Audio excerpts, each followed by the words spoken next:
right, so we will go into our panel here on marketplace development, and I welcome Kate Burson, who's going to moderate that panel, up to the stage with her team here. And I would like to introduce Anthony Campagione, Vice President of Business Development and Government Affairs at Central Hudson Gas and Electric, who's going to give us a little look into things that Central Hudson's excited about. Welcome, Anthony. Do you need this? Yes. Okay. Looks like we don't have a panel, though, right? Got one guy.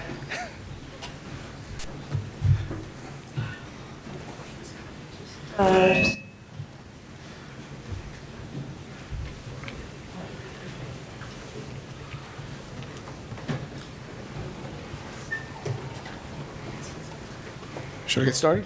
Yeah. Okay.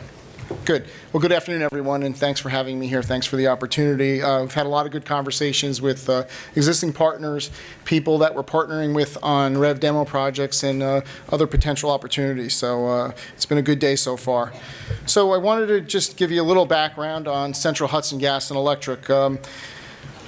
We're a relatively small utility in terms of New York State utilities, about 300,000 electric customers, about 78,000 natural gas customers. And although we're small maybe from a customer standpoint, we have a relatively large geographic area, about 2,600 square miles we cover, 8 counties stretching from West Point on the Hudson River all the way up north, just south to southern Albany County at our state capital. Small cities, Poughkeepsie, Newburgh, Kingston, or Beacon are kind of our 4 cities within our service territory, but maybe some towns that you may have heard about, Millbrook, Rhinebeck, New Paltz, and Woodstock are some of our more well-known towns.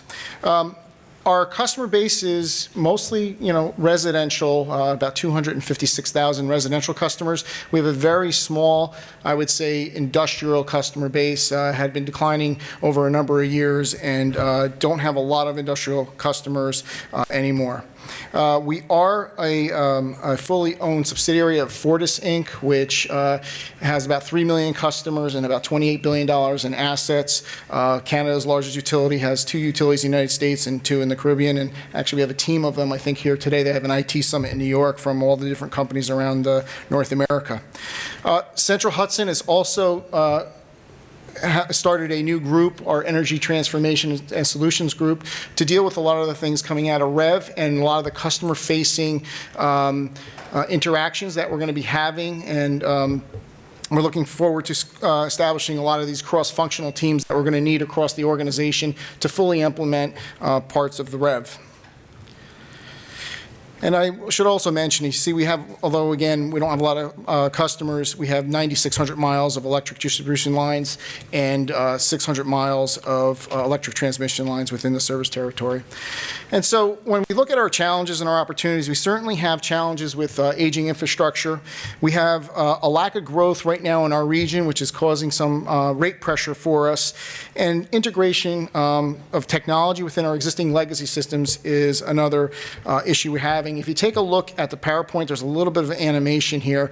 If you look at 2001 through the present in terms of solar installations, we're doubling solar installations in the service territory every year. We're cited consistently as being among the top 5% utilities, I think, in the U.S. for solar installations. Now, this map is overly dramatic. It's not to scale. It's a little over 4,000 installations, but it is doubling every year. And what's happening is all this is just slightly over 1% of our customer base. It's about 6% of our load. But in terms of opportunities, we have plenty of them with, we talked about a smarter grid and distribution automation and integrating all these DERs into the system. And so we have opportunities there. We're also looking for increased customer engagement and looking for those opportunities to know more about our customers through education and information and new products and services. And obviously working with third parties to create new revenue streams. We've proposed an energy exchange as part of our REV demonstration project, which this will be a customer-driven, web-based energy exchange that will deliver information through social media, kind of like through conversation, data of opinions, to customers, which will deliver value through the purchasing of services and products. We're really looking for this to be a personalized, actionable data sent to customers who then can take that information and buy products and services.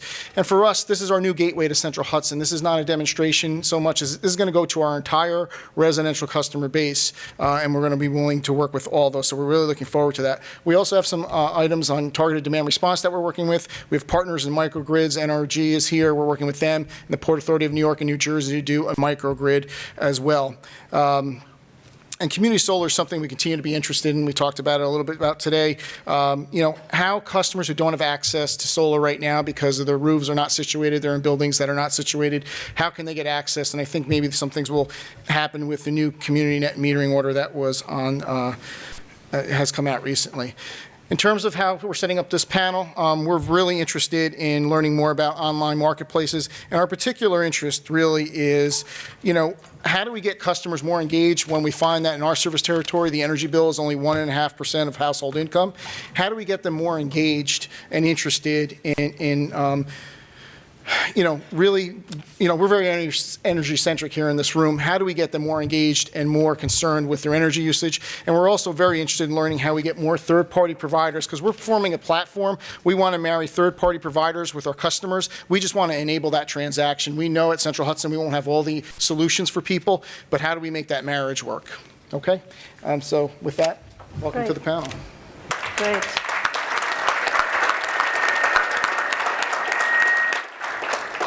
Great, thank you, Anthony. And you ended with a question that we're obviously going to play with on how do you stimulate demand and how do you get people to care and participate in this marketplace.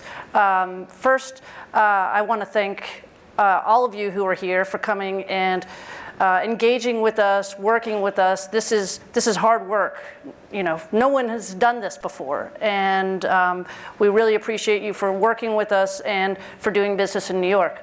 I also want to thank the panelists who I'm going to introduce.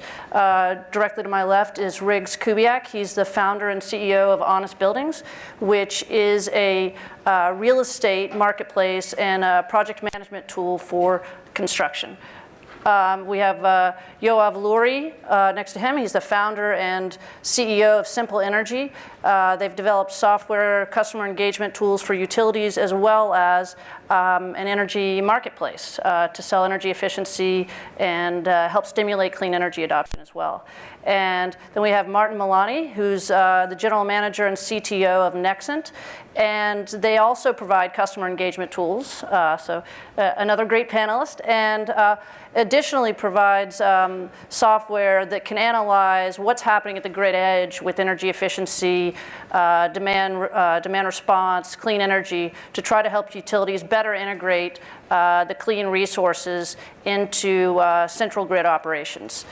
So everyone here plays a different role in providing transparency in the system to customers and also to utilities. So I want to level set and come back. I think everyone here knows that as a state, our policy goal is to create a clean, resilient, affordable, networked grid. We want the grid for the 21st century. And the way that we think we do that is to enable markets. And in order for markets to work, and you have to have people who want your products. And so, as my boss Richard Kaufman says, people only really want a hot beer and a cold shower. Yeah, someone's paying attention. That was a joke. I mean, he does say, people want a cold beer and a hot shower. And another fact is people only think about energy about on average 6 minutes a year. So with that as our baseline, how do we stimulate demand? And where do we start? And I actually want to go start with Martin on this one. Well, I think certainly engaging the customer and in many ways educating the customer with respect to how energy is used, and not necessarily a narrative of here's your bill and if you did X, Y, Z, you save $5 a month. I mean, that's a narrative that's been around for a while, and certainly not a lot of people respond to it. But educating people about how energy is generated, how it's used, how much of energy is lost before it even gets to your meter, and how much of energy is lost at a home, and what are some of the things that can be done in order to conserve energy, and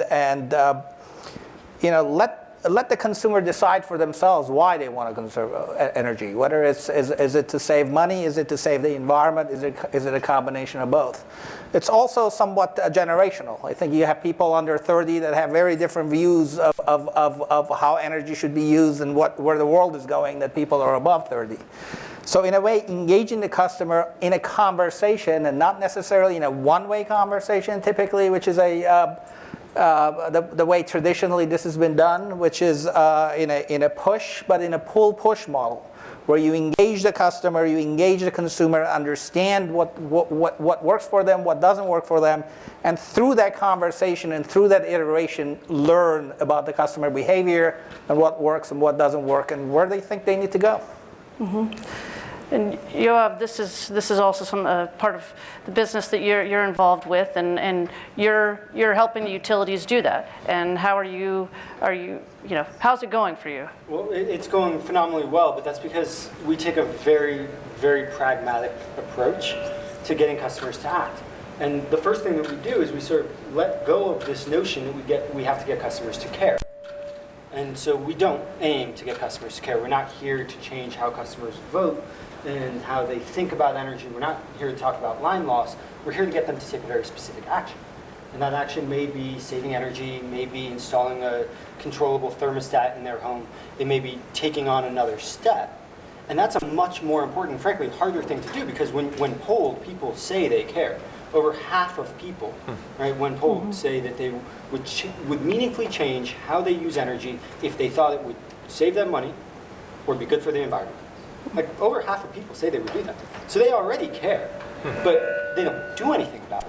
And so the key is actually stimulating them to do things and then making it really easy for them once you've gotten them to act. So how is Simple Energy doing that? How are they lowering the hurdles? So yeah, I mean, the hurdle is the analogy we use a lot. For a lot of the history of our company, we've been building tools that get people to sort of run faster and jump higher to get over that hurdle. And now, as part of the REV, we've deployed tools that are lowering the hurdle. So getting people to move faster, have more motivation, is things like introducing points. Through studies, we've shown that points and rewards outperform monetary incentives 2-to-1. And so an email message to a customer about you've just earned 2,000 points outperforms a message saying you've just saved $4 on your bill over 2-to-1, even if those points are imaginary. Then coupling those with nonprofits, other points, team challenges, get people to move faster and actually get them to care. Because now you're tapping into something that they actually want. You're tapping into part of their life. And then now once you get them to care, you get them to, and not get them to care, but you get them to act, right? You get them onto the site, you get them onto their marketplace. Now, can you make it really easy? There's a utility in another part of the country that has a $100 smart thermostat rebate. And we know from smart thermostat manufacturers that in their service territory last year, several of these manufacturers sold a combined over 100,000 smart thermostat rebates. Right? So $100 rebate, 100,000, you'd figure really great results. But you actually look at how many rebates this utility actually paid out, 2,500. 2,500. There was literally $10 million in free rebates left on the table by people who bought the product already. And why is that? They were left on the table because the utility had made it so complex, so challenging to take advantage of that rebate. Now you have to have a form, you have to fill it out, you have to do it within 6 weeks, you have to put the serial number, you have to do all these things that only, and then the marketing wasn't particularly good. So like just the funnel of actually collecting that became really challenging. And so if we can make it an instant rebate, we're at the point of sale. You just click a button and the device gets delivered to your house. You just didn't pay the $100. So you want a Nest, it's $149, not $249. Well, so that example for me kind of begs the question of or is that subsidy really needed? If the demand is there without it, you know, we've actually solved the demand problem for that product. And that's a very good point, right? Yeah. Because a lot of these point of sales efficiency rebates, if you will, occur anyway. People buy that $700 dishwasher, and half the time they don't really bother to turn in the 30 minutes that it takes to fill the paperwork to get the the $45 rebate. And I think that's a very good question because I think people are actually starting to realize that. Is that is it even worth it? Because people are going to the point of sale and they're going to buy the things they're going to buy anyway. So it's sort of an afterthought. Some might actually fill the paperwork and some might not. I think it makes a big difference to make it easy. I think it makes it a big difference to, and I agree with it, that it makes a big difference to basically point people to actions. But there is so much saturation there. I mean, there's so much you can do. There is so much people are going to go out and buy things. People are buying things and might buy things that might be more efficient or something else, but they're not just going to go out and buy efficient things to be more efficient. And that's a behavior that I think we've seen over the years. So, I mean, this kind of leads in a way to Riggs, who he started Honest Buildings. One of his primary goals was to stimulate demand for energy efficiency in commercial buildings. And it's now been about 5 years, and there's been an evolution. And so how are you, tell us about your platform and how it's evolved with this. I definitely will. I kind of wanted to build on what you're saying because I think it's really interesting, but I actually think that something that is strikingly different today than it was 7 years ago is the internet. So who has an iPhone? Almost everyone. That was invented in 2007, which feels like it was yesterday. That's amazing because for the first time, we all have access to really interesting, really amazing solutions that truly didn't exist prior to having a mobile phone or a computer that was in your pocket. So many of the things that you were talking about, you just couldn't do a very short time ago. And I think it's really amazing that technology and the internet combined are the great enabler of demand. And it's great if people are already going to buy those things, I think that's fantastic. The question is, how can we get more people to do it more quickly? And I think the internet and computers and our phones are, like I said, the great enabler, and I think that's incredibly exciting. So our customers are commercial building owners, operators, developers, asset managers, and in some cases, large tenants. Banks that own a lot of space and manage facilities.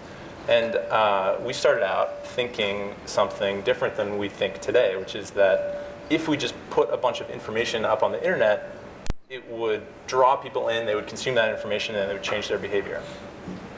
So we spent a bunch of time and launched that in 2012, so 3 years ago. And it turns out that not that many people actually pay attention to that, and we didn't see that much demand being generated from that. And we started to talk to real estate owners more and more, and as I said, our customers are kind of the larger real estate owners.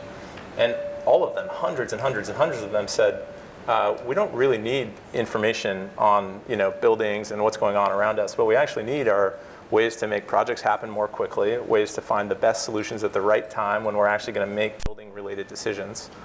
And what we do today is actually, we leverage Microsoft Outlook, Microsoft Excel, PDFs, and binders to get information from all the different amazing contractors that we either know or would like to know. And putting all that stuff together is actually relatively challenging and time-consuming and laborious for us. So rather than having a bunch of information about our building online to create a sort of online marketplace, if you will, to stimulate demand, what if you could actually create an opportunity for parties to interact over the internet, but also at the same time provide tools to help people's lives become more efficient in the professional environment?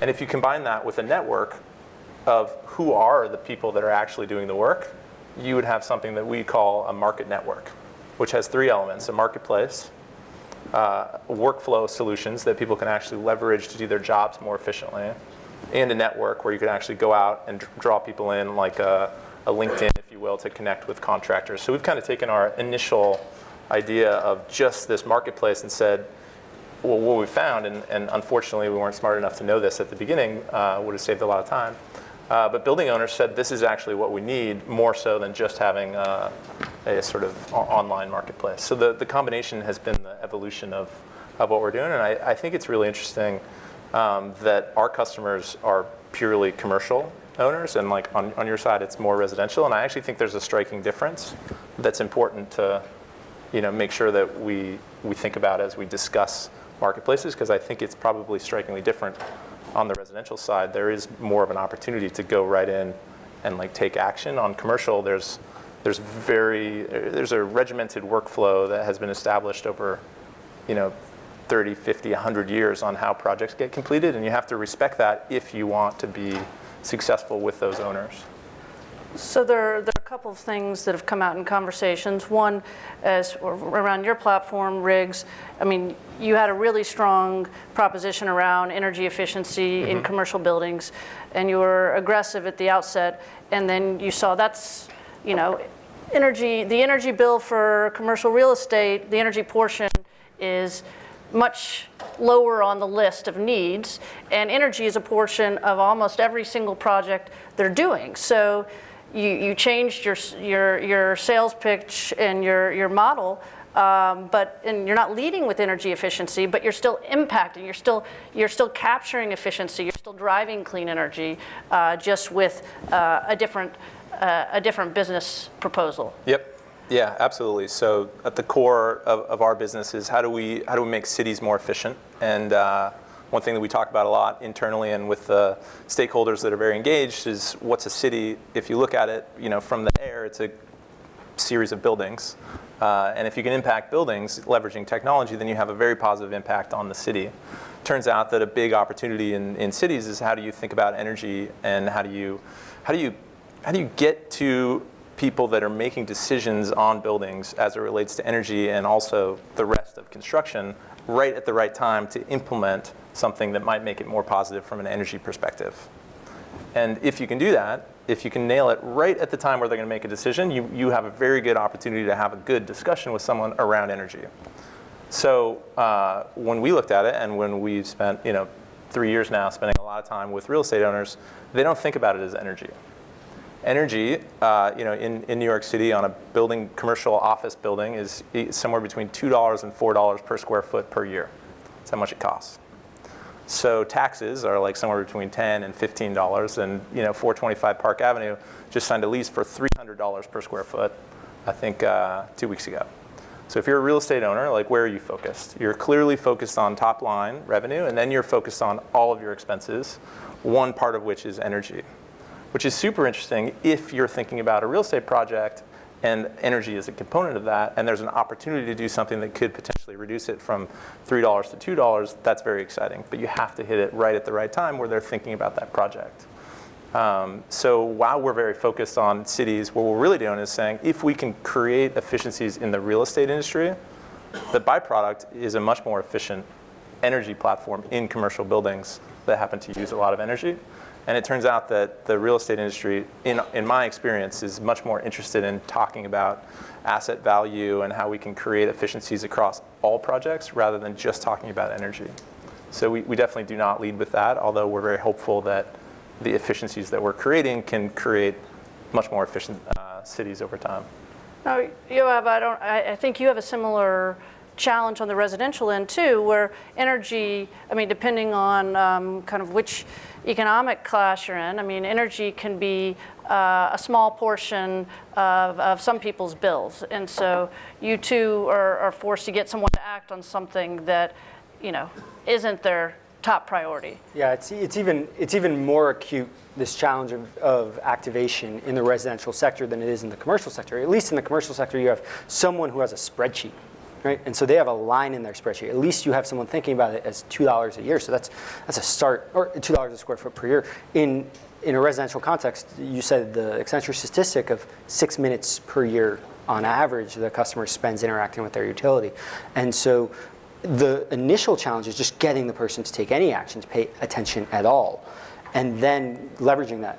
Part of that comes from the cost. So if you have something that is in Central Hudson, I think we just learned it was 2% or 2 to 4%.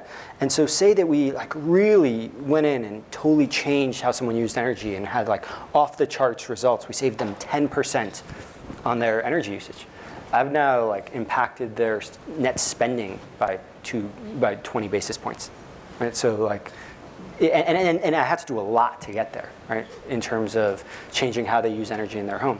So instead, let's make it about something else. And that's where points, rewards, getting customers to actually engage in things that are interesting to them. And then as soon as they engage, right, let's make it so simple for them and so easy for them to transact. And I think that we get caught up in these conversations about, oh, well, what is the like loss because some of these customers were going to do it anyway. So now in order to modify the process to try to like take that into account, we set up 7 forms to try to like weed out the customers who are going to come into the system anyway. You know, our answer as an industry to all of these edge cases has been to build complexity in. And so when we strip that complexity out, especially for the residential customer, and make it super seamless to then engage, we're able to do it. Here's an example. One of the things that we've been thinking a lot about here in New York is that REV is this incredible process of innovation and testing and new adoption. But as we look at some of the other things that are happening within the PSC, can we have some of that over in energy efficiency? Right? Can we remove some of the penalties? Can a utility put into a filing, hey, if we, of our entire efficiency budget, we want to take 10% of it and do something that we want to try something new. Right? And don't hit us with a penalty if the stuff in that bucket doesn't work. Because we want to use that regulated funding to drive this market. Right? Because we have all of these other pools of budget within the utility that they're all regulated, but they don't have the level of flexibility of the REV projects. Right? And really are ripe for innovation. And we can connect them to what's happening in the REV to really supercharge all of the demo projects and make them all so much more effective. I think one of the things you said is really interesting, important, and actually gets overlooked a lot. And it's ease of use, but also what's your experience like as a consumer of the technology? So when you get an email, everyone knows there's lots of different types of emails. There's really nice, really beautifully designed, engaging emails, and there's ones that have way too much information on them and like all kinds of different icons and things that you don't really want to pay attention to, and it's almost the immediate delete from your phone or from your email. And I think that, again, the thing that the internet and technology are really bringing, especially as it relates to these sort of online marketplaces and platforms, is that user experience, and it's something I think you guys do incredibly well. But one big difference between now and just a few years ago is that this stuff can be incredibly easy, and there's an opportunity to make it so simple for people to take action, and I think that's going to be a big differentiator between what happens, going forward and maybe what's happened in the past. One of the reasons for the complexity is actually regulation. I mean, utilities factor in a rate hike, they go to a regulator, they ask for some money, for that money to go in terms of energy efficiency rebates, and they have to report on it. So it's not necessarily that they want to make it complicated, it's because they have to report on the savings and they have to prove the fact that, hey, I spent this much money to save this much kWh. And if they can't prove that, they get problems with the regulator. So part of the reason for that complexity is the regulation itself. Now, I would argue and most likely agree with that if you actually just statistically and randomly just allow everybody to go to and to buy some of these things, just provide a rebate, that might work as well. But I think part of the issue is, at the end of the day, you have to understand how much kWh you are going to save, and you have to be able to tie that back into that model. And if you can't, then you sort of are not really sure what you're getting. Now, anecdotally, you're getting something, but scientifically, you don't know what you're getting. Right. So I want to come back to, first of all, just for everybody to know, if you have questions, go to Twitter, or you can bring it to one of the people up here who can bring the questions up here. I mean, I have one question before I turn to the audience questions. I mean, people talk a lot about a need for market to work. You need information, you need transparency, you need accountability, and you need trust. And I think kind of all of the parties involved, there's a lot of There's always distrust, and there's speed issues with the adjudicative process. Martin, your company deals with a really interesting problem, which is the inability for the utility to really see everything that's going on in the distribution grid. And sometimes, I think that's very valuable, because sometimes people think the utility is blocking us because they don't want clean energy, or they think that we're going to take over their network, when really it could be that they don't actually have the information yet. Yes, I mean, the way I look at a marketplace, I mean, there's definitely marketplace for services and below the meter services. There's a marketplace for equipment and efficient equipment. But what's really happening, and probably a few years out there, you're going to have people that are generating at their location, and so there are sometimes consumers, there are sometimes generators. And that is a marketplace. Now you have a distribution grid that actually brings all of these parties together, the consumers and the providers and vice versa, and this relationship sort of changes a little bit. And so to understand exactly the impact of DERs, the impact of storage, what's happening on the network, where's the flow, is it in, is it out, you have to look at the system as a whole.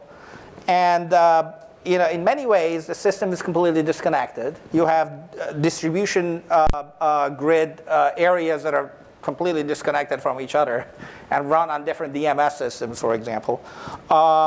You have the utility does not necessarily know exactly how much PV penetration they have, what the capacity is, do they have smart inverters or not. Many utilities are not sure what phase the smart meter is on. We're not sure what transformer the meter is connected to. So you have to look at the system as a whole to understand the impact and to be able to sort of kind of manage this dynamic environment.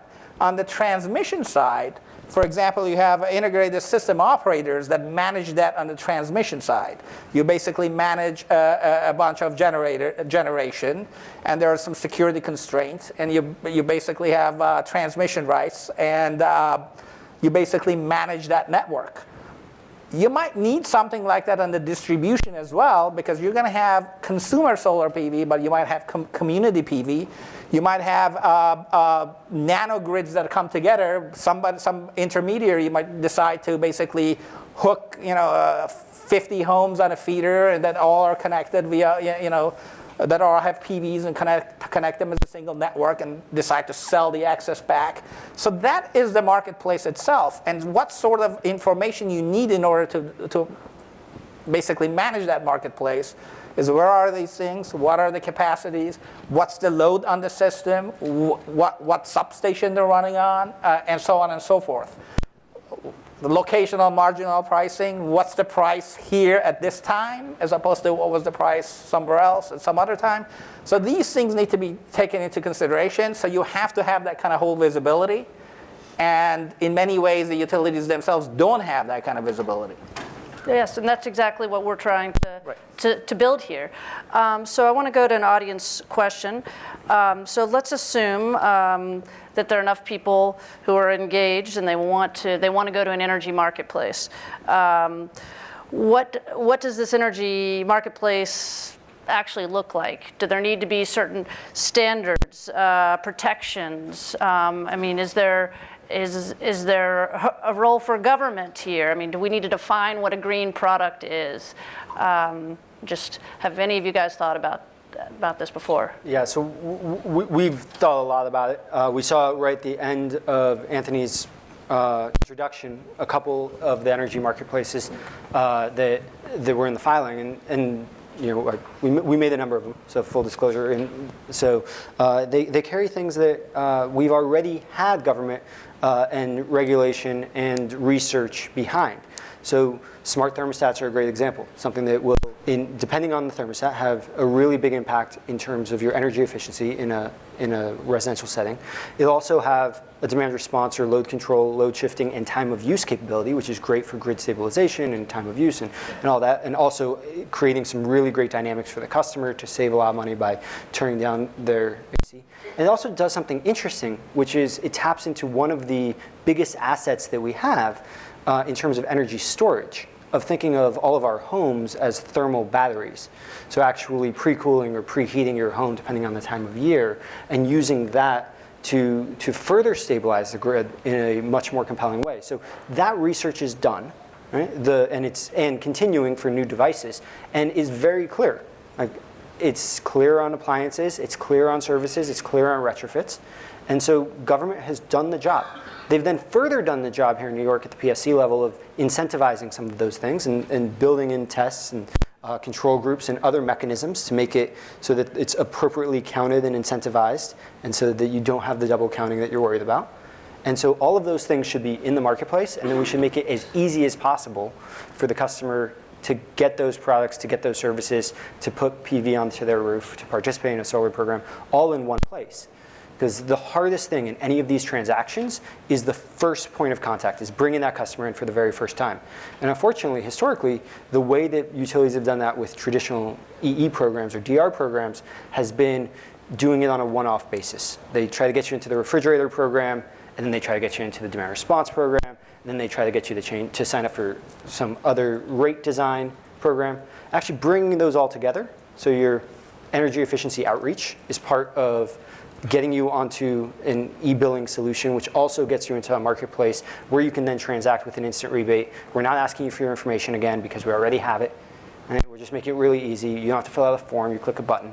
Right? The device comes to you, and when the device shows up at your house, it's already enrolled in the DR program. So when it's on your wall, you're just signed up, and on the hot days, it goes down and sends you a push alert. Okay, so there's very little additional role for specifications or government enablement. We have a very effective federal apparatus to determine what Energy Star that says what products are most efficient. We have at a national level a lot of building efficiency programs that are, because these problems are not unique to New York, right? Trying to decide which microwave is more efficient. Right? Please do not try to solve that at a state level. Well, let me go to commodity. I mean, so we have we have retail choice with commodity here, yet people in their online places where you can sign up and learn, but I regularly encounter very smart people who can't figure it out at all. There's absolutely there's transparency, there's information missing, there's a kind of an inability to actually talk to customers, to speak in a language they don't really know what a kilowatt hour is. I saw a product recently. It said 1 hour of this solar panel is the equivalent to watching your favorite show 15 times or your favorite movie 15 times. Somebody knows what that is, and so I mean I think that's part of stimulating the demand. I mean, well, even if you go onto the Energy Star website, you probably don't understand what they're saying. So, or AHRI or any of these things. So that's a very good point, because it's still a very engineering-centric type of a conversation, as opposed to a consumer-centric type of a conversation. I agree with you 100% that there needs to be a holistic approach to the customer. You shouldn't be touching the customer 16 different ways. Here's a DR program. Here's a refrigerator recycling program.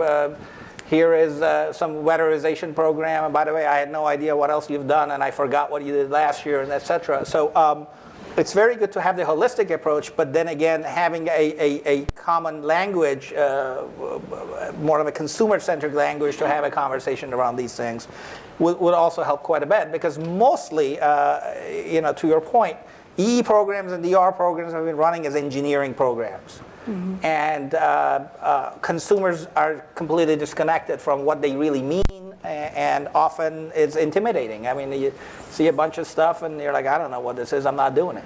Exactly. So you started to ask about rate design. There's a whole lot of opportunity there as well, especially when you start to couple that rate design with something that the customer can understand. So you're not going to get a customer for most residential customers, you just will not get them deeply enough engaged to really talk through all of the nuances of like every single possible rate design.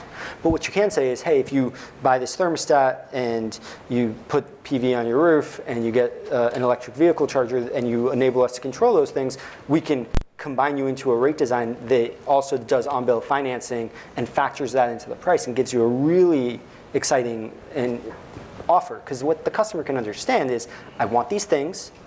You can make these things cheaper. Yes, there's probably something in it for you, and here's what I'm giving up in terms of some amount of control on hot days or something like that, and that's it. And I'm not saying the customer is dumb at all. The customer just doesn't need to know or isn't going to the level of it in this complexity. They can click through and they can read about it. They can go to the Energy Star website if they so choose. But for the vast majority of customers, we want to just make it easy and accessible for them to just take that action then on the factor that they're already making a purchase decision. On the commercial real estate side, it's a little bit different, but some of the things that the owners routinely ask for are like, are the people that we're about ready to hire to redo all the lighting in this building, are they good? So some type of whether it's certification or endorsement type program for what people are actually doing, who they've worked with, what else they've done, I think is actually very helpful. And I think that Con Ed is doing a really good job with that in the Market Partner Program. NYSERDA is doing a good job with that, listing off people who have done work on the website. And I think like the more that happens, I think it brings transparency and accountability to who are these people that you're going to bring in to do this very expensive and very impactful work. And so I think that's something that is a big opportunity that could be furthered over time. So we're nearing the end here. I want to. What do each of you think we can take from other kind of consumer-facing marketplaces and other sectors that have been successful? I mean, they've all learned how to sell something that people didn't even know they wanted. I've ordered a lot of stuff from Amazon I had no idea I wanted. They're great. So it's a question for you guys. I'll start. So there's a company called Etsy in New York that has, it's a marketplace for buying sort of handcrafted goods from people, and they started very small and grew to be very, very large. And they do two things. They allow you to connect with people who create these really great sort of goods, and they also provide sellers with very real services to get their stuff out more efficiently. And I think that there's a very real opportunity both in the commercial real estate space and in the residential space to basically do the same thing, which is take a marketplace, connect it with a network, and also create workflow, create tools that people use every day and solve those efficiencies to really pull them in. And it might take a little bit longer in these industries, but it's a proven model, and I think it's one that we could replicate, and I'm really excited about. That's, I think we're just going to all name a different marketplace, so I'll take the easiest one. Amazon's done a number of things and actually has patented a lot of them, unfortunately, but some of them in terms of one-click purchases. I've even today been the victim of buying something on an impulse buy that will get delivered to my house in the next few days. Amazon Prime is another example of now I'm not even thinking about shipping. Right? They store my information and my credit card number. We don't think about that because that's so like having an Amazon account.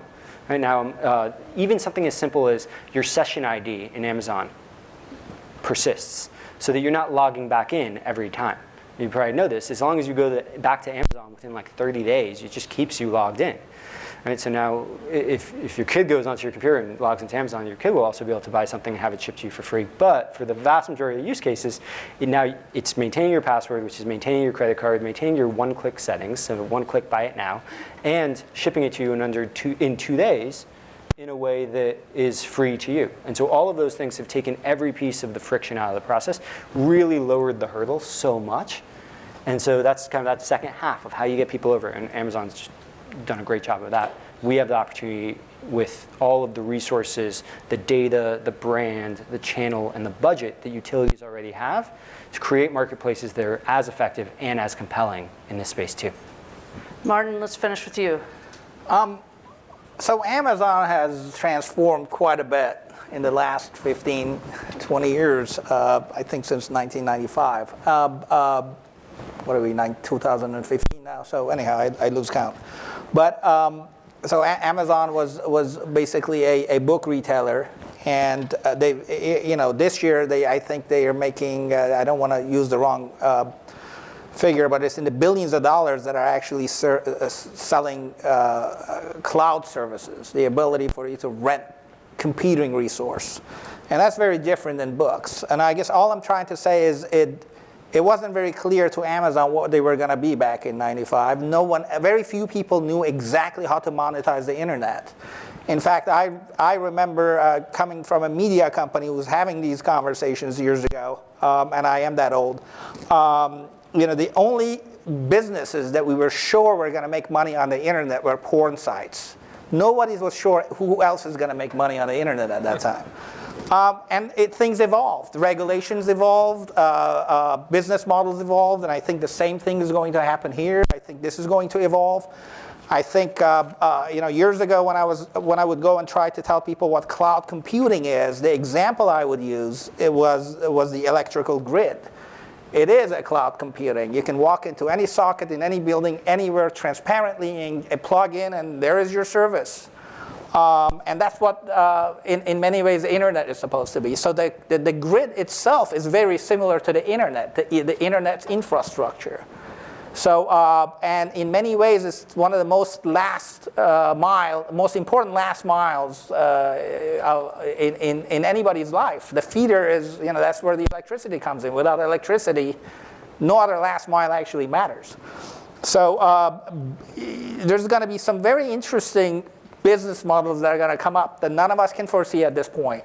However, with the introduction of distributed energy resources, with the fact that consumers are going to be prosumers, with the fact that you're going to have intermediaries that are going to put a bunch of these consumers together and actually be a generation plant. Somebody used a virtual generation. But also the fact that at some point the home itself is going to be like a little tiny microgrid or subatomic grid, where you're going to have generation and use, and they're going to get all wired, so you can have far more resiliency on the distribution side.